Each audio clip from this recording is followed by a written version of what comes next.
We have pressed all of our blocks with the seam allowances away from the center of the block. So now we are ready for step 2.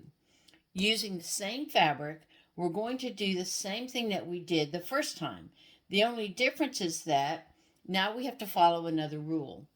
Always make sure that when you place your block against your fabric, the strip that you already sewed is always going to be at the bottom. I'm going to secure my strip under my foot, just letting the foot hold it down. And now you can see that I am placing the piece that I just sewed at the bottom. I'm going to slide this under my foot just a tad and stitch it with a 1/4 inch seam. Again, no need to backstitch, no need to pin.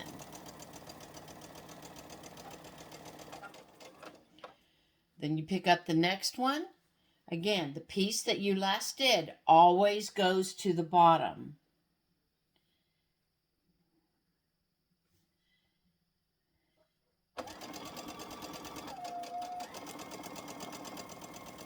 I'm going to trim it so that you can see what I've done already. So here's the second step to our block.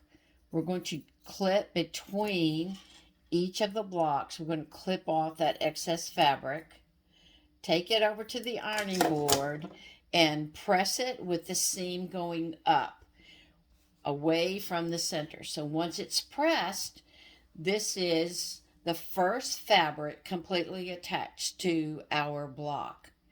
When we've done all 4 of the blocks so that they look like this, we will pick up the smaller scale fabric that has the light background and do the exact same thing. Again, making sure that the last one you stitched is always at the bottom. One way to know that is it's the one that does not have a seam that crosses it. Notice how there's a seam here that crosses with this one, but this one has no seam crossing it. So I know it's the last. So when I get ready to attach this block to this fabric, I'm going to place it in this position so that this is at the bottom. When I've done all 4, I will be pressing this so that the seam is away from the center, and then I'll be ready to add the third fabric.